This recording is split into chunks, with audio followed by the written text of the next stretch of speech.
बिहार की जो राजनीति है इस वक्त, जो सियासी घटनाक्रम है वो काफ़ी बदलता हुआ नज़र आ रहा है। आज सीएम पद की शपथ एक बार फिर से जो है नीतीश कुमार ले लेंगे, 9वीं बार वो शपथ लेंगे और एनडीए के गठबंधन के साथ वो शपथ लेंगे। कई मंत्री आज उनके साथ शपथ ले सकते हैं, 9 मंत्री लगभग शपथ लेंगे उनके साथ। सम्राट चौधरी भी आज शपथ लेंगे। ऐसे में हमारे साथ हमारे संपादक जुड़ चुके हैं, एसके राजीव हमारे साथ जुड़ चुके हैं। एसके राजीव जी, आज जो सियासी घटनाक्रम देखने को मिला, सुबह से जो सियासी घटनाक्रम देखने को मिला, नीतीश कुमार गए, उन्होंने इस्तीफा दिया, उसके बाद उन्होंने महागठबंधन पर कई निशाने भी साधे।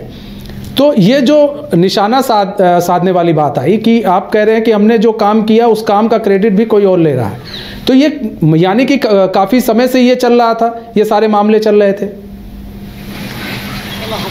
देखिए मनोज जी, सबसे पहले तो हम लोग एक मतलब सूची जो अभी आई है राजभवन से जी, उसमें नीतीश कुमार बतौर मुख्यमंत्री शपथ ले रहे हैं 9वीं बार। इसके अलावा सम्राट चौधरी और विजय सिन्हा जो है वो भाजपा से बतौर डिप्टी सीएम मतलब मंत्री के रूप में शपथ लेंगे। आपको पता है कि मिनिस्टर के रूप में ही शपथ लिया जाता है, फिर बाद में डिप्टी सीएम उनको बनाया जाता है। और doctor Prem Kumar senior leader हैं भाजपा से, वो मंत्री के तौर पर शपथ ले रहे हैं। विजय कुमार चौधरी जेडीयू कोटे से हैं, मंत्री बन रहे हैं। विजेंद्र प्रसाद यादव जेडीयू कोटे से हैं जो मंत्री बन रहे हैं। श्रवण कुमार जेडीयू कोटे से हैं जो मंत्री बन रहे हैं। इसके अलावा संतोष कुमार सुमन हमसे हैं और सुमित कुमार सिंह जो इंडिपेंडेंट है तो उनको मंत्री बनाया जा रहा है। यानी कि नीतीश कुमार के अलावा 8 लोग जो हैं वो और मंत्री पद की शपथ ले रहे हैं। देखिए, आपका जो सवाल है ये आपको याद होगा मनीष जी कि आज से लगभग 5 महीने पहले जब G20 की बैठक हुई थी, उस बैठक में प्रधानमंत्री के साथ नीतीश कुमार की एक गुफ्तगू होती है और वहीं से पूरी प्लानिंग जो है फिर वो सेट की जाती है। और जो जानकारी हमारे पास है, जो उस समय भी हम लोगों ने इस खबर को लेकर के चर्चा की थी, तो उस समय कहा यह जा रहा था कि नीतीश कुमार को नरेंद्र मोदी ने कहा कि अरे नीतीश जी आप कहाँ हैं, आ जाइए हमारे साथ। तो उस पर नीतीश जी ने सिर्फ इतना ही कहा था कि आपसे तो बात ही नहीं हो पाती है। और फिर हुई कि भैया प्रधानमंत्री सीधे बात करेंगे नीतीश कुमार से। और उसके बाद से ही नीतीश कुमार का जो बॉडी लैंग्वेज है वो बदलने लगा था, क्योंकि उसके वेरी नेक्स्ट डे जब वो पटना आते हैं तो वो राजभवन जाते हैं, वहाँ पर लगभग 1-1.5 घंटे तक वो रुकते हैं। और जब मीडिया उनसे पूछती है तो वो कहते हैं कि यहाँ पर जो मंडप बन रहा है उसका वो अवलोकन करने के लिए आए हुए थे। अंदाजा लगाइए कि बिहार में करोड़ों करोड़ अरबों का जो प्रोजेक्ट है वो चल रहा है, बड़े बड़े भवन बन रहे हैं, लेकिन उसका अवलोकन करने के लिए मुख्यमंत्री नहीं जाते हैं, लेकिन एक मंडप का जो निर्माण हो रहा है उसका अवलोकन करने जाते हैं। तो उसी समय से नीतीश कुमार का जो बॉडी लैंग्वेज है वो लगातार चेंज होता चला गया। उसके बाद 2 इंडी गठबंधन की बैठक हुई, उस बैठक में भी नीतीश कुमार गए, लेकिन आपने देखा होगा कि नरेंद्र मोदी के खिलाफ या फिर बीजेपी के खिलाफ उन्होंने उसके बाद से बोलना लगभग बंद कर दिया था। अगर मीडिया उनसे बात करती थी तो वो कहते थे अरे विपक्ष का काम ही जो है वो बोलना है। आज नीतीश कुमार ने खुद भी स्वीकारा है इस बात को। उन्होंने कहा कि पिछले 20 दिन 1 महीने से जो है मैं आप लोगों से बात नहीं कर रहा था। उन्होंने मीडिया की तरफ देखते हुए कहा, क्योंकि कहीं ना कहीं से वो पेन में थे और उनका जो ये पेन है वो उस समय और ज़्यादा बढ़ गया जब आज से लगभग 12 दिन पहले जो है वो बिहार में 1 लाख शिक्षकों को जो है वो नियोजित पत्र जब बांटा जा रहा था गांधी मैदान में, उसके वेरी नेक्स्ट डे जब आरजेडी की तरफ से तमाम जिलों में एक प्रेस कॉन्फ्रेंस करवाया जाता है और इसका क्रेडिट जो है वो सीधे तौर पर तेजस्वी यादव को दिया जाता है, जबकि जदयू की तरफ से यह नहीं करवाया गया था। ये चीज़ सबको पता है मनीष जी कि जो भी कैबिनेट के मुखिया होते हैं वो मुख्यमंत्री होते हैं, और कोई मंत्री अगर कोई फाइल साइन करके मुख्यमंत्री के पास भेजता भी है तो ये मुख्यमंत्री का विशेषाधिकार है, अगर मुख्यमंत्री चाहे तो उस फाइल को टर्न डाउन कर सकता है। तो अगर बिहार में 4 लाख लोगों की नियुक्ति हुई है तो सिर्फ तेजस्वी की वजह से नहीं हुई है, और यही पेन जो है वो कहीं ना कहीं से नीतीश कुमार को सता रहा था। दूसरी तरफ अगर आप देखेंगे कि लगातार पिछले 2-3 महीने से प्रभु श्री राम को लेकर, कभी माँ सरस्वती को लेकर, कभी माँ दुर्गा को लेकर के जो आरजेडी के कुछ विधायक हैं, चाहे वो चंद्रशेखर हों जो पूर्व में शिक्षा मंत्री हुआ करते थे बिहार सरकार में, या फिर फतेह बहादुर सिंह जैसे विधायक हो, वो कहीं ना कहीं से उनके कैरेक्टर पर सवाल खड़ा कर रहे थे। फतेह बहादुर सिंह ने तो यह कहा कि जो माँ सरस्वती है वो पूरे तरीके से फिक्टिशियस है, काल्पनिक वो चरित्र है। प्रभु श्री राम और रामायण को लेकर के चंद्रशेखर ने कई बार सवाल खड़े किए, लेकिन लालू प्रसाद यादव और तेजस्वी यादव ने कोई भी रोक टोक करने की कोशिश नहीं की। ये बातें भी नीतीश कुमार को खल रही थी, चूंकि नीतीश कुमार को ये चीज़ पता है कि अगर हिंदुओं का या फिर प्रभु श्री राम का या फिर जो हिंदू के जो देवी देवता है उनका आप अगर विरोध करेंगे तो फिर जो एक वर्ग है जो कि मानता है इन चीज़ों को, उसका वोट कहीं ना कहीं से आपको नहीं मिलेगा। तो ये भी एक दर्द, और इसको लेकर के जेडीयू के जो लगातार प्रवक्ता थे या फिर मंत्री थे वो बोलते भी थे कि भाई इस तरह की बातें नहीं की जानी चाहिए। तो ये तमाम चीज़ें थी। दूसरी बात, नीतीश कुमार ने आज ये एक बहुत बड़ी बात कही कि भाई वहाँ पर वो बड़ा नेग्लेक्टेड महसूस कर रहे थे। उनको लग रहा था कि उनकी उपेक्षा की जा रही है, उनकी बातों को नहीं सुना जा रहा है, उनको जलील किया जा रहा है। और मैं आपको बताऊं कि इसके पहले जब 2018 में नीतीश कुमार आरजेडी से अलग हुए थे तो उसमें उन्होंने जो आधार बनाया था उसमें उन्होंने यह कहा था कि भाई बिहार में जो है वो आप देख लीजिए कि तेजस्वी के यहाँ कभी सीबीआई कभी ईडी पहुंच रही है और ऐसे भ्रष्टाचारी लोगों के साथ जो है वो गठबंधन लंबे समय तक नहीं चला सकते हैं। और इस बार जो उन्होंने बहाना बनाया है, इस बार उन्होंने यह कहा है कि उनको जो है सो जलील किया जा रहा था आरजेडी की तरफ से। तो वाकई में अगर सही मायने में अगर आप देखें तो एक मुख्यमंत्री है, अगर उसके काम का आप क्रेडिट उसको नहीं देंगे और आप बतौर डिप्टी सीएम सारे काम का क्रेडिट अगर आप खुद लेंगे तो निश्चित तौर पर मुख्यमंत्री के पद पर कोई भी बैठा जो व्यक्ति होगा वो कहीं ना कहीं से ऑकवर्ड महसूस करेगा। और यही वजह नीतीश कुमार को यह निर्णय लेना पड़ा है। जी मनीष जी। अच्छा, एक चीज़ और है राजीव जी, देखिए अगर पूरी सियासत को आप देखिए, आपने सही कहा कि आप इधर नियुक्ति पत्र बांटते हैं और ऊपर से आप क्रेडिट भी नहीं देते एक मुख्यमंत्री को कि नहीं मुख्यमंत्री ने काम किया है, मुख्यमंत्री जो है काम कर रहे हैं, रोजगार दे रहे हैं। तो ऐसे में अब जब ये आरजेडी जाएगी, चुनावी मैदान में जाएगी, लोकसभा चुनाव का जब होना है 2024 में, तो ऐसे में ये तो अब इस मुद्दे को लेकर जाएगी, देखिए जी हमने सारा काम किया, सारी चीज़ें हमने की और हमें काम करने नहीं दिया जा रहा था, नीतीश कुमार पर फिर ठीकरा फोड़ा जाएगा। नहीं मनीष जी, उसकी शुरुआत तो आरजेडी ने आज कर दी है। आज बिहार के जितने भी अखबार हैं उसका जो फ्रंट पेज है वो रंगा हुआ है, उसमें लिखा है तेजस्वी यादव की बड़ी तस्वीर है और यह कहा गया कि भाई 4000 लोगों को मैंने नौकरी दी, मैंने पर्यटन विभाग में काफ़ी काम किया, चूंकि पर्यटन मिनिस्टर भी थे, मैंने रोड में बहुत सारा काम किया, लेकिन उसके बावजूद भी है जो मुझे सरकार से बाहर कर दिया गया है। लेकिन इन सबके बीच जो सबसे महत्वपूर्ण बात है मनीष जी, चूंकि जनता है और कहा गया है कि जनता ये पब्लिक है, ये सब जानती है, ये पब्लिक को भी पता है कि वाकई में नीतीश कुमार जो है वो क्यों आरजेडी से अलग हो रहे हैं और ये चीज़ आरजेडी को भी पता है कि वाकई में क्यों अलग। देखिए ये पूरा जो गेम है ये लंबे समय से ये गेम खेला जा रहा था और इस गेम की जद में जो है वो कोई अगर इसका जो main script writer, director, producer आप जिसकी भी बात कर लें वो लालू प्रसाद यादव थे। लालू प्रसाद यादव शुरू से ही जब इस बार वो सत्ता में आए तो कहीं ना कहीं से उनको यह लग रहा था कि किसी भी तरीके से तेजस्वी यादव को मुख्यमंत्री बनाया जाए। और यही वजह है कि आज से जो कुछ दिन पहले यानी कि 12 तारीख को, मुझे वो दिन याद है कि 12 तारीख को जब ललन सिंह को विधिवत राष्ट्रीय अध्यक्ष पद से हटाया गया था तो उसके पीछे की जो सबसे बड़ी वजह थी वो यही थी कि 20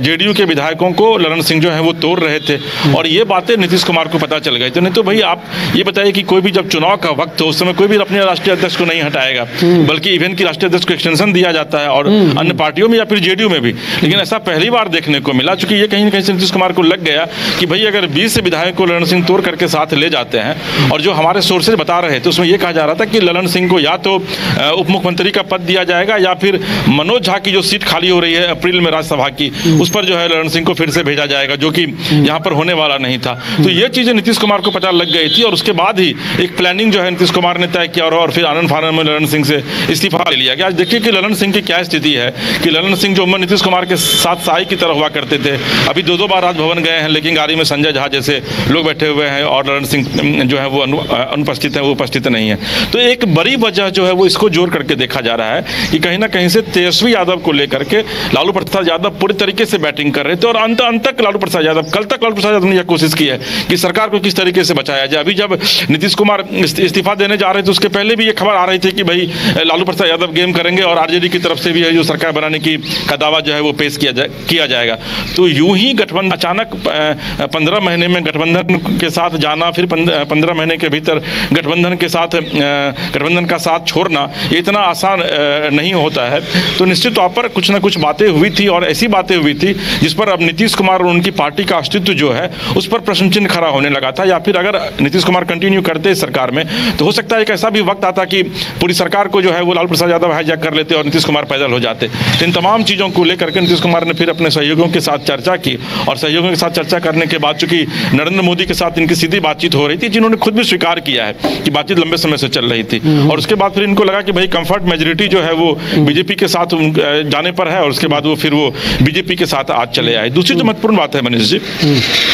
कि देखिए अभी जो 22 तारीख को जो रामलला जब मंदिर में आया है उसके बाद से आप भी देखे होंगे इस चीज़ को, आपने भी एसेस किया होगा कि पूरा देश जो है वो राममय हो गया है। तो इसका क्रेडिट मोदी जो है वो निश्चित तौर पर ले रहे हैं। नीतीश कुमार एक इंटरनल सर्वे करवाए थे, उस सर्वे रिपोर्ट में यह आया था अगर आरजेडी के साथ मुख्यमंत्री चुनाव लड़ते हैं या जदयू चुनाव लड़ती है तो उनको सिर्फ 5 सीटें आएंगी। अभी 16 सीटें लोकसभा की ऑलरेडी जेडीयू के पास है, आरजेडी के खाते में कोई भी सीट नहीं है। तो ये तमाम चीजें, ये तमाम सीन जो है ये क्रिएट कर रहा था कि भाई नीतीश कुमार जो है वो अब कहीं ना कहीं से आरजेडी के साथ कमजोर होते जा रहे हैं, और अंततः उनको ये निर्णय लेना पड़ा कि आज वो इस सरकार से बाहर। राजू जी, आपको रोकना चाहेंगे, सुभाष झा हमारे साथ जुड़ चुके हैं, राजनीतिक विश्लेषक हैं। सुभाष झा जी, स्वागत है आपका। सुभाष झा जी, आज देखिए नीतीश कुमार ने बड़े ही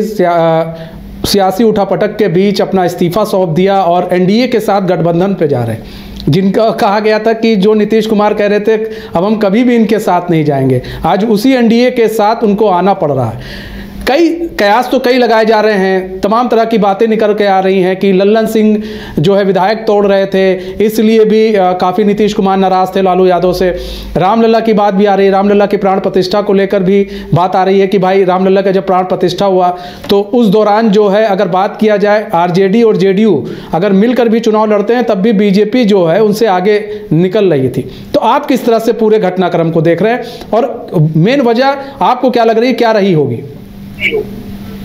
देखिए, ये सारी खींचतान, सारी अंदरूनी राजनीति हर पार्टी में होती है, और इस पार्टी में भी था और इस गठबंधन में भी था।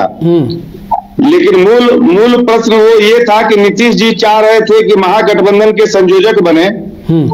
और महागठबंधन के संयोजक उन्हें जो है वो नहीं बन पाए,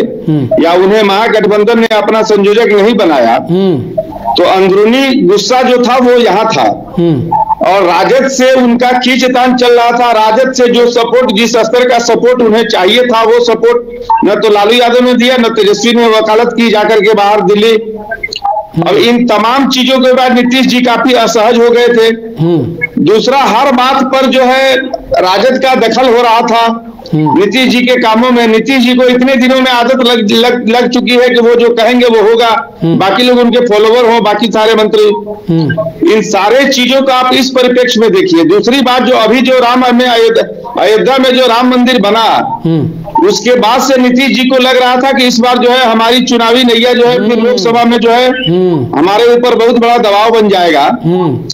तो ये उसका कारण था, ये बहुत बड़ा कारण बना। हर आदमी अपने पीछे एक बहाना और अपने को जस्टिफाई करने के लिए एक तरीका और तर्क ढूंढ ही लेता है। तो नीतीश जी ने भी ढूंढा कि हम काम को लेकर के साझ नहीं थे। भाजपा भी अपने को जो दिन रात कह रही थी, आपके शाह जी कह चुके थे कि हम जो है अब दरवाजा बंद हो चुका है नीतीश जी का, उनका भी दरवाजा खुल गया। तो ये कुल गुलजामा बात जो है ये 2024 का लोकसभा सीट है,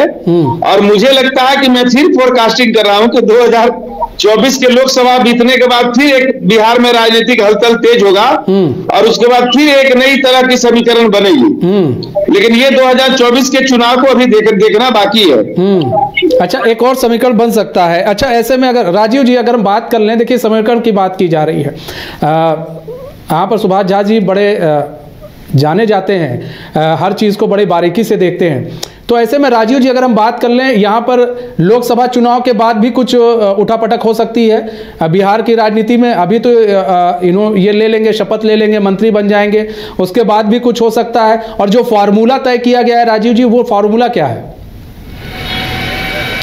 नहीं, देखिए मनीष जी, टिल इलेक्शन जो है, टिल लोकसभा इलेक्शन, मुझे नहीं लगता है कि बिहार में कोई भी किसी तरीके का बदलाव होने की संभावना है, क्योंकि कहा यह जा रहा था कि चिराग पासवान, जीतन राम मांझी और उपेंद्र कुशवाहा जो हैं वो असंतुष्ट चल रहे हैं। अब देखिए कि चिराग पासवान को जेपी नड्डा अभी अपने साथ जो है वो दिल्ली से लेकर के आ रहे हैं। उपेंद्र कुशवाहा ने विधिवत ट्वीट करके स्वागत किया है नीतीश कुमार का, और जीतन राम मांझी ने भाई यहाँ तक कह दिया कि मुझे मुख्यमंत्री पद का भी ऑफर आया, लेकिन मुझे नहीं जाना है, जहाँ पर मोदी जी रहेंगे मैं वहाँ रहूंगा। यानी कि वो नीतीश कुमार जी के साथ नहीं है, उन्होंने सीधों पर यह क्लियर कर दिया है कि वो मोदी जी जहाँ रहेंगे वहाँ मैं रहूंगा। दूसरी तरफ जो देश की जो अभी फिजा बन रही है लोकसभा चुनाव से पहले, वो पूरे तरीके से अब मोदी के पक्ष में फिर जा रही है। हालांकि हम लोग को ये नहीं कहना चाहिए बतौर जर्नलिस्ट, लेकिन चूंकि जो जनता जो कह रही है, और चूंकि लोकतंत्र में जनता सर्वोपरि होती है मनीष जी, तो मोदी के पक्ष में फिजा बन रही है। और ये चीज नीतीश कुमार को भी पता है कि 2019 की अगर आप बात करेंगे तो 39 सॉरी 40 में से 39 सीट एनडीए जीती थी, जिसमें कि 16 सीट जेडीयू, 17 बीजेपी और 1 पर जो है कांग्रेस को जीत मिली थी। तो उसको फिर से दोहराने के लिए देखिए बीजेपी के साथ भी एक चीज को समझना पड़ेगा मनीष जी, बीजेपी की भी जरूरी और मजबूरी नीतीश कुमार है, क्योंकि नरेंद्र मोदी और अमित शाह के लिए बिहार बहुत ज्यादा मायने नहीं रखता है, मायने रखता है केंद्र की सरकार। और बिहार में 40 सीट है, 40 सीट में से अगर आप 30 सीट अगर आप लूज कर जाते हैं तो निश्चित तौर पर जो कल आपकी सरकार केंद्र में बनेगी वहां पर आप निश्चित तौर पर कमजोर होंगे, और फिर आपको जो विपक्षी दल है वो आपके ऊपर चढ़ेंगे, या फिर जो आपके साथ एनडीए में भी जो घटक दल है वो भी आपके ऊपर हावी होंगे। तो ये चीज मोदी और अमित शाह नहीं चाह रहे हैं। यही वजह है कि उन्होंने नीतीश कुमार के साथ गठबंधन किया, क्योंकि अभी भी अगर आप वोट परसेंटेज की बात करेंगे तो जो ईबीसी वोटर है बिहार में वो पूरी तरीके से नीतीश कुमार के साथ इंटैक्ट है। चलिए ठीक है, राम मंदिर के नाम पर आप ओबीसी और ईबीसी को कुछ अपनी तरफ अपने पाले में करेंगे, बिहार में सवर्णों की संख्या मात्र 10% के करीब हो गई है। तो नरेंद्र मोदी के लिए भी मजबूरी और जरूरी नीतीश कुमार है, और नीतीश कुमार के लिए भी अब जरूरी और मजबूरी नरेंद्र मोदी है, क्योंकि उनको ये पता है कि अगर वाकई में नरेंद्र मोदी 2024 में ओवरक्राउडेड मेजोरिटी में आ रहे हैं, जिस तरह सर्वे रिपोर्ट बता रहा है, ऐसी स्थिति में अगर बिहार को वाकई में उनको विकास के रास्ते पर ले चलना है तो उनको नरेंद्र मोदी के साथ चलना होगा। दूसरी बात यह है कि अगर वो आरजेडी के साथ रहते, आपको ये पता होगा कि प्रशांत किशोर ने भी आज से 5 दिन पहले ये कहा था कि 5 सीट से ज्यादा नीतीश कुमार को नहीं मिलने जा रही है। तो भाई अभी आप 16 सीट पर हैं और आप घट करके 5 पर आएंगे, ये तो कोई भी राजनीतिक दल का जो नेता है वो ये नहीं चाहेगा। तो ये तमाम चीजें, स्थितियां, परिस्थितियां जो है वो लगातार बनती चली गई और वो इस तरीके से हावी होती चली गई कि अंतर नीतीश और नरेंद्र मोदी इन दोनों को दोस्ती करना पड़ा।